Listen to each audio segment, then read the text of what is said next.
The meeting will begin in 30 seconds. If you wish to speak during the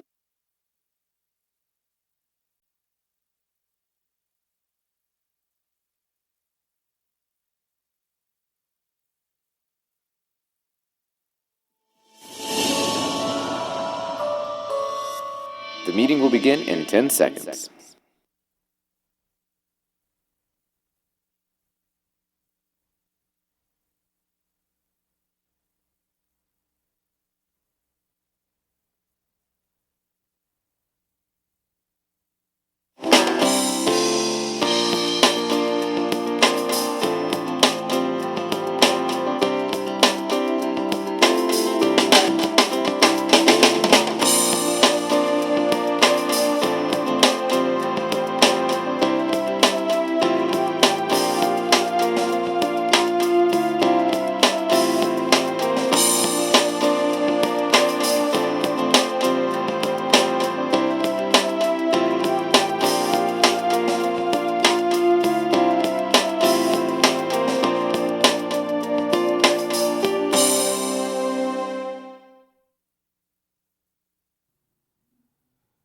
Good afternoon.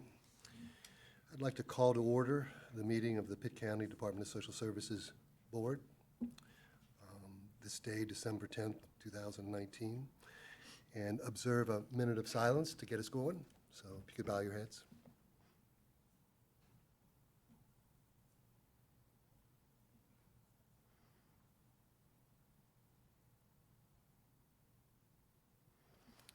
Okay. Mr. Chairman, Yes? I move that we accept the agenda with amendment to include the budget amendment. Second? Second. So moved. Okay.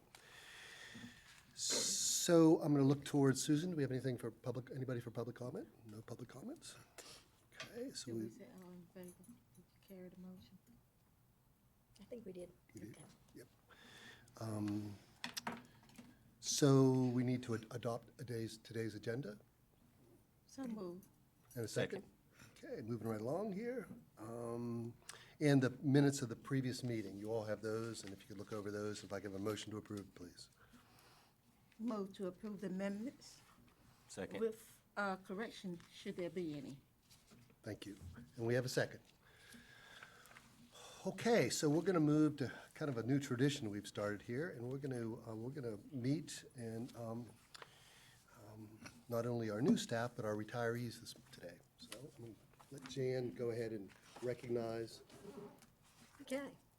Well, you know, I'm excited and sad. I'm excited to recognize the folks who have served for so long here at Pitt County, and some of them in other agencies. I think when you add it all together, we probably have close to 150 years of service in some type of social work or human services related positions. So it's a lot of history getting ready to retire.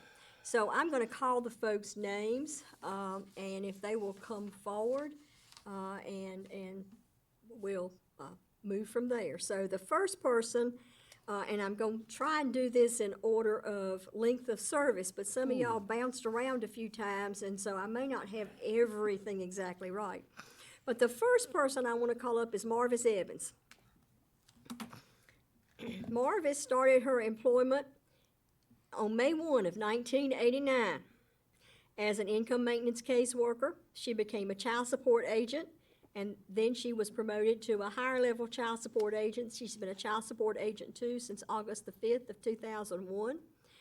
Marvis is very active in the community, but in addition, Marvis has been a wonderful representative for Pitt County in the child support unit and has certainly made a huge difference in the lives of children and their families here in Pitt County. Oh, nice. That's such Thank a you for your wonderful service. profile. Congratulations. Yes. Yeah, so over 30 years with Marvis. Now, the next person I want to call up is Nan Perry. Oh, my goodness. Sounds like people know Nan, okay. So Nan doesn't get credit for all of her time. Nan started here in an emergency appointment on October the 12th in 1987. Wow. And then she left Then she left for a little while, and she came back in another emergency appointment on October the 10th, 1988. And then she came back in another emergency appointment on October the 12th, 89. Now, I'm not real sure what you were doing in all those emergency appointments. Leanne. Okay. I thought that sounded right, but I didn't want to. Yeah, didn't want to guarantee that. But Nan really started her employment here full-time with the agency on April the 2nd, 1990. So she's got almost 30 years from that point forward. And she was an income maintenance caseworker. She got promoted to a caseworker 2. She became a caseworker 3 in 2002, and she became a supervisor in 2015. And Nan leads our quality assurance team. She is the person who supervises all the folks who do the quality reviews for our economic services staff. And so we are certainly going to miss Nan in that role. Nan has been really important to the agency all these years, doing lots of things to support families in all her different roles. But right now, she makes sure that folks get the correct benefits. Get those cases right. Get those cases right. Thank you for your service. Congratulations. Absolutely. I don't know what it is with all these profiles that come up before us. I know they come up and stand to the side. Now, Retha Albritton. Ah, Now, Retha has worked in mental health for most of her career. She's been in mental health in a variety of locations, but she started her work with us in September of 2004 as a social worker in investigation and treatment, and she continues in that role today. She is in our in-home services unit, working with families and children to help keep those children in their home and make sure that they are safe. And so Retha's been really important over the years doing that kind of work. So we want to thank you, Retha. thank you, Rita. Congratulations. So that's 15 years with us. Oh, my goodness. I hope they all come back and volunteer. I think they most want to come back as a temp, but anyway. The next person I want to recognize is Gwen Burns. Gwen, Our own Gwen. You can, yes, you can. yes, you can. Gwen has well over 30 years of service in North Carolina in a variety of roles. She has worked for mental health for several years on and off. She's worked with Guilford Social Services. She's worked with the North Carolina Division of Social Services as a child welfare rep. She was the Hertford County DSS director, and she's been with Pitt County DSS twice. People like to go and come with Pitt County, but the most recent time was 10 years. So Gwen brings well over 30 years of experience to the agency, and now serves as deputy director for the agency. And as she likes to say, does everything I don't want to do. And so I am certainly going to miss her in doing that. Congratulations. Thank you. And thank you. And the last person, I don't see her in the room. Minnie? Is Minnie in the house? Okay, Minnie Hortolano. Minnie hasn't been with us as long. She started in April 2014. She's been in the food stamp program all of her career, and so that's almost 6 years. And Minnie is retiring and looking forward to going to new places and doing new things. So we want to thank Minnie for her service with the agency. Thank you, Minnie. So That's a lot of years. that's what I say. When you put it all together, we're getting close to 150. We're losing a lot of experience. We certainly are. Wow. So you want to move to the new So person? moving right along to our new staff. Now, they Okay. have to stay here as long as these Well, people that's what I was kind of retire. thinking. Okay, Valanda Howell, will you please come down? Now, this young lady is brand new to us. She's been here since November 18th, Okay. and you're in Economic Services, right? Yes, ma'am. So you want to go to the mic and tell them a little about yourself? Because we're excited to have you, and yes, we do expect you to be here 30-plus years. They set the bar pretty high. They did. Well, my name is Valanda Howell. I live here in Pitt County. I came from Martin County. I was working at Martin County DSS for like a year and 8 months, and I relocated to Pitt County, so I want to serve the citizens of Pitt County. Good deal. All right, welcome. Welcome. Thank you. Thank you. That's it. That's all the new hires we have right this time, yes? We know she gonna stay a long time on the board. Okay, so moving along on our agenda here, we have two items under items for consent. Mr. Chairman, I move that we accept the items of consent. Second. All those in favor? Aye. Aye. Okay. Okay, moving on to items for report. I guess we're going to hear from Mr. Averett. Good afternoon. Good afternoon. Well, we've kicked off our LEAP program for 2019-2020. We started the program Monday a week ago, and in the month of December, there's a priority group for households with individuals 60 and over. So if a household wants to apply, as long as there's one individual in the household 60 and over, they can certainly apply in the month of December. Also, if an individual has a disability and is receiving a service through the State Division of Aging and Adult Services, they are also in the priority group for December. However, they do have to be receiving a service, and examples of those types of services are homebound meals, adult daycare, day health, a lot of services that are funded by the Home and Community Care Block Grant. Starting January 2nd, when we reopen after the New Year holiday, all households may apply for the program. The program policy, there have not been any significant changes in the policy to qualify itself. However, this year, the allocation allotments have been increased. So previously, households based on household size and income could either receive an allotment of $200, $300, or $400. This year, households may receive either $300, $400, or $500. So they've increased the allotments by $100. So that's a helpful thing for our families that qualify that need assistance with heating expenses.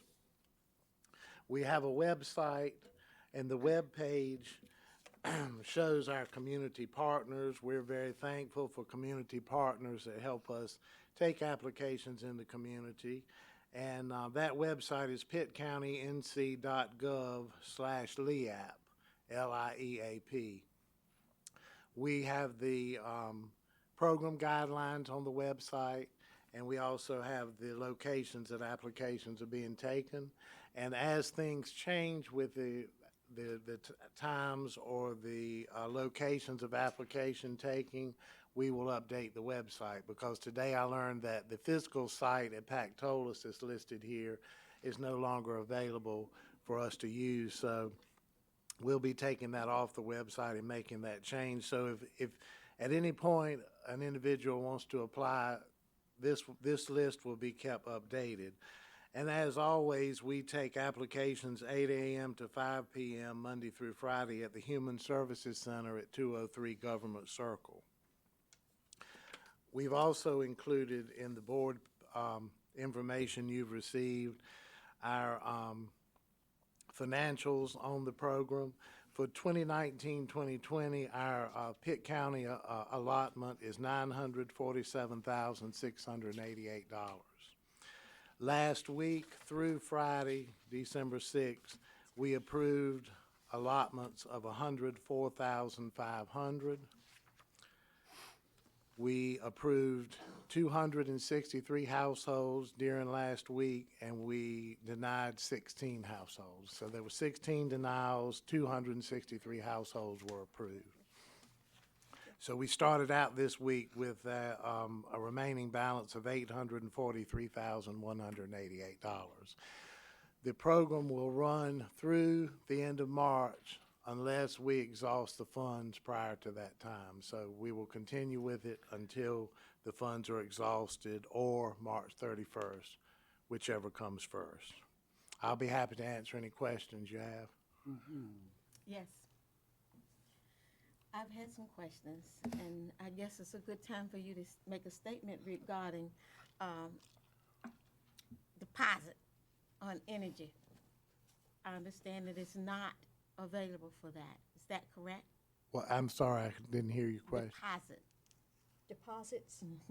That would be a crisis question, and because That's correct. this is just a check directly to your provider for the cost of the cost that you incur in the service. Well, we've had more questions this year about deposit, and I just wanted it announced that it is not for That's right. deposits. Okay. That is correct. That's right. This is not for deposits. And this amount of money is sent directly to the utility provider, whether it be a utility company, gas company, oil company. It goes directly to the client's account and is applied to their bill there. Thank you for mentioning that. Any other Anything questions else? for Brian? Okay, thank you very much. Thank you. Thank you. Okay, so next here we have for items for discussion, we have our board retreat. And Jan, remind us when that is. It's January The retreat would be the next board meeting, which is January 14th. 14th. And at this point, it is scheduled for the Emergency Operations Center downstairs in the basement of this building. And that would be at 2 o'clock, I believe? 2 o'clock, correct. 2 o'clock, and then we'll run through this time. And what we'd like to do is develop a little bit of discussion today in terms of, kind of talking about our agenda, kind of some ideas. And we've had some discussion with Jan and, already about this. And one of the things we've talked about is just our rules of governance in terms of our meeting. And I know that Jan has provided us with some reading material. All of us has gotten a book about rules of governance, and I thought that may be something that we want to put on that agenda to discuss. And then, in addition to that, we had some discussion about what they called county indicators Right. for children and adults. These are kind of benchmarks that we'll be working towards. And we kind of thought it's almost like a strategic planning opportunity for us to kind of look at those things. Those were a couple things that we've talked about. Any other thoughts?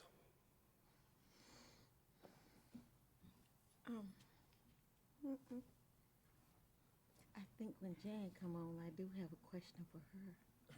So the rules of governance, that would be done by our attorney, the county attorney? You all could adopt whatever Any rules rules you you want. choose Okay. to adopt. It's a discussion you need to have. The attorney probably doesn't even need to be present for that. Now, Okay. granted, the attorney could be present if you wanted her to be there or to talk about, other concerns or issues that you might Do have. you have an attorney for social services? Yes, ma'am. And I think the first year I came on the board, she gave a kind of an overview of Duties and responsibilities. duties and responsibilities. And we've heard that a couple times. I know I find that helpful. At the recent Social Services Institute, we had a session on that too. I didn't know whether you would want to review that again or not. I mean, that would be a possibility. You felt that would be helpful? There hasn't been any major changes anyway, has it? I don't think so.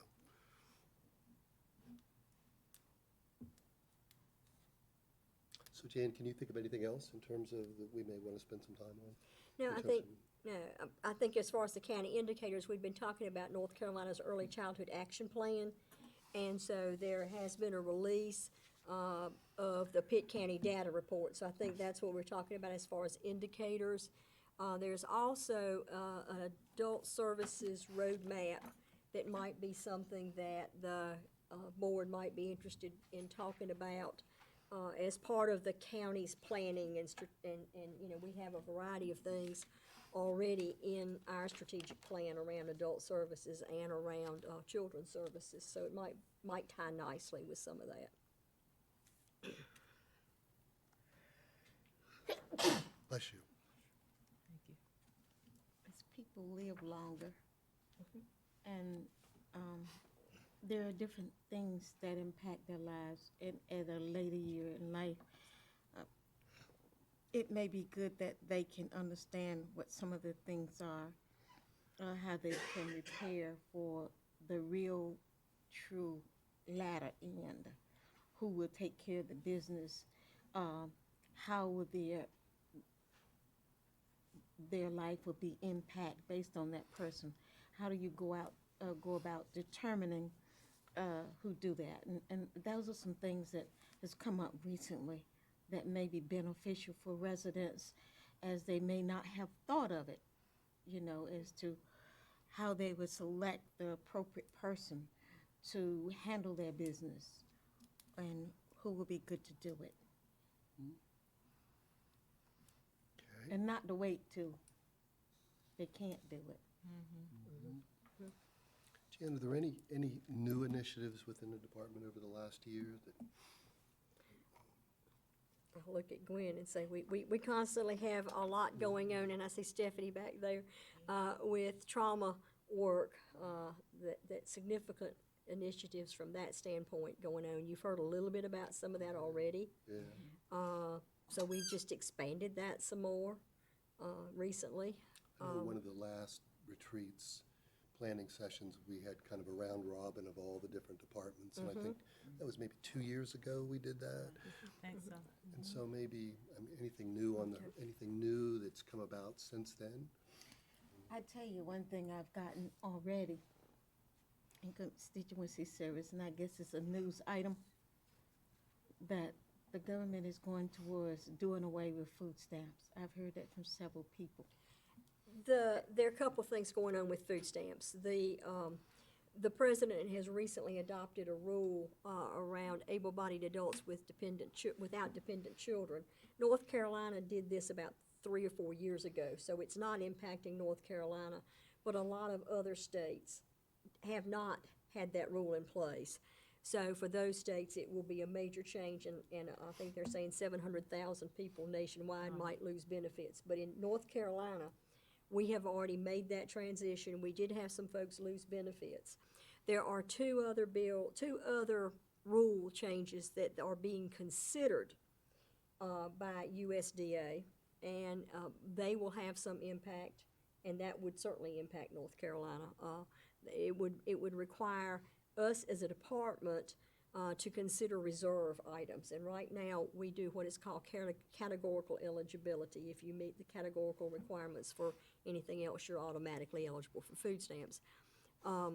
So that would mean more work for us, and potentially by having to consider reserve, which we have not had to consider before, it could knock some people off of food assistance. And it ultimately will have some impact on children with their free lunch programs, some of those kinds of things. So we don't know what is going to happen with that. People are still making comments to the government as it relates to USDA, as it relates to those rules and regulations and what they think about the impact. And certainly that is something that we all need to pay attention to and perhaps make those comments. But additionally, folks made a significant number of comments on the first rule about the waiver, and it did not have an impact, so we don't know. But there are significant comments, negative comments about those proposed rules. The one reason I brought it up, not only am I here in the community, but I do know that we are a persistent poverty-stricken area, and we have a real issue with food and feeding our families. So what I think residents should do is to not panic. Right. And hear what you just said, that right now, that announcement is not affecting North Carolinians. But in the future, there may be something coming down the pipe. But it is good to always hold your serious emotions for staff to be able to deal with it themselves, and let's not get irate. And we'll find a way to handle the problems of your family. Let's just do it with dignity and respect, and we'll work it out. I really think we will. So I just wanted that brought up. We're not trying to push anything away and hide anything away from you. I know you've been bringing it up, And I've been giving you vague answers because the ruling has been vague. And it's nothing profound really announced. So let's be patient and be understanding of the staff at social services.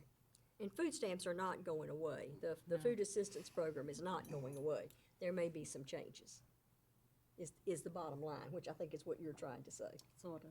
Okay. Well, maybe that gives us a start.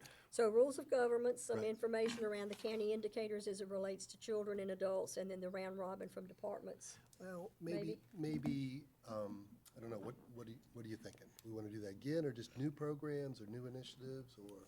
I think maybe the new initiative, since there's so much around trauma-informed practice, that we could hear more about that, and that will be a full agenda. Oh, yeah. And since Stephanie and I last spoke with the board, we have become more involved with the Partnering for Excellence initiative that's going to bring the therapists into the agency. And so we've had the kickoff for that already. And then we're also involved in a Trauma-Informed Communities grant, which is a grant that we pursued through Trillium is assisting with that. And that's to bring all the community partners together around trauma. So those are two new initiatives that have kicked off since we last talked about trauma. Yeah, That'd be great. I do too. I think that'd be, Well, those families who have elderly living alone, because there have been more than one household in my district where the person transitioned and no one knew about it until there was a physical thing, like they became, the sense of the nose told them something was wrong. Okay. So, did I find a good way to say that? So, will that be a part of that program? No, No, ma'am. This is- these programs will deal more specifically with children Okay, okay. and the needs So of it's not- children okay, all and right. around the treatment of trauma exposure. Okay, thank you. But that's a good discussion that needs to be had as we are all aging and our families are not always in the community checking on us anymore. That's right. And so that's something that we need to be, the community needs to be planning more about how that's gonna be. And I did have a conversation with Sheriff Paula Dance, who has staff, and I don't know if she has enough to call everybody, but they do have a list of calling seniors who may live alone. But that's a concern in the community, because I think we've had 3 that happened in that kind of situation. And that's a lot for just one area. so I think, given that, pulling that together, it sounds Yeah, like we can got work on that. a good platform for our retreat next month. Anybody has any other thoughts, let us know, and we can pull those into the agenda. But sounds good. Okay, Ms. GM, we're going to move on to your report, the director's report. Okay. Medicaid transformation. Last month we talked about the fact that we were winding into a time period where we're not really on hold, we're just kind of in a pause. And letters have gone out. In fact, I have one here dated December 6th. It's gone out to all the clients that says, in bold, important update, for now your Medicaid will not change to new health plans. You do not need to take any action. Your Medicaid benefits will stay the same. And then it explains more information and gives you a telephone number if you have questions, which is the call center that the department, Medicaid, the company that we contract with to do enrollment, the enrollment broker, set up. So that call center is going to be answering the questions if folks will use that number. We are saving all of our materials. There is no new date, and Dave Richard, who is Deputy Secretary, has said that there will not be a new date until we have a budget, so that then we can plan, because we've had to pause on multiple occasions up to this point, and we just confuse people when we keep doing that and keep changing the date. So until they have a budget that has been adopted, they're not going to set a new date. The prepaid health plans are continuing to work. Good. They are working around getting more and more providers enrolled. The Medicaid transportation companies are continuing to work to get contracts set up so that we will be in a better place when this rolls back out again. It will take a while to ramp back up, so to speak, because you've got to, get all these processes started. You've got to do all these notifications. It's not something that they pass the budget and 2 weeks later we've started again. It's going to take a while to bring things back. Some of the things that NC Fast was doing, they have pulled those things back because you no longer need to do some of those services or some of those activities, and some of the money to fund those activities does not exist at this point. So again, that's not going to be happening for a while. So a variety of things going on still, but basically anybody we talk to, we need to make sure that they know they are staying with their provider. They still call us. If they need a Medicaid replacement card, they need to continue to work with us, and don't worry about anything other than that. We take care of your transportation still. We'll still, do all those things for you. So, questions on that? I guess it's not on that.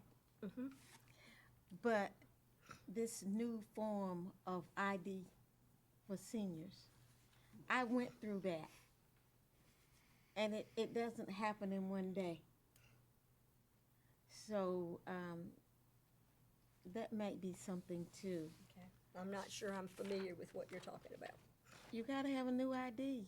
You gotta have a driver's license with the star on it or the The real ID, the real ID, But okay. you calling it the real ID? All this time we haven't had real ID? Okay, I'm teasing. Yeah. So we all have to have real ID, particularly for government services and that sort of thing. Is that correct? If you're flying and doing things like that, it is Useful. important. For your day-to-day work, you don't necessarily have to have that. You just have to have a regular ID. But everybody is pushing certainly to get the real ID done. Okay. So, Medicaid application processing, you can see that we're still doing very well there. We had 94% of our other Medicaid applications processed timely and 93% of our Medicaid for the disabled processed timely. Our days to process are 26 and 57, well below the 45 and 90, so staff are doing really well there.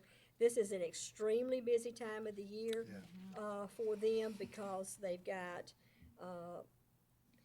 the enrollment through the Affordable Care Act. They've got a lot of changes going on because of the various programs that are out there, so just know staff are very busy right now, and be kind. Any questions about the application report? Looks good. Agency personnel. The numbers are creeping up because we have lots of people retiring. We've had a couple of folks to leave us for other reasons. We've had some internal movement, so right now you're seeing a total of 18 vacant positions. Most of our retiree positions will be frozen for a little while, and you can see who has joined the agency since the last meeting.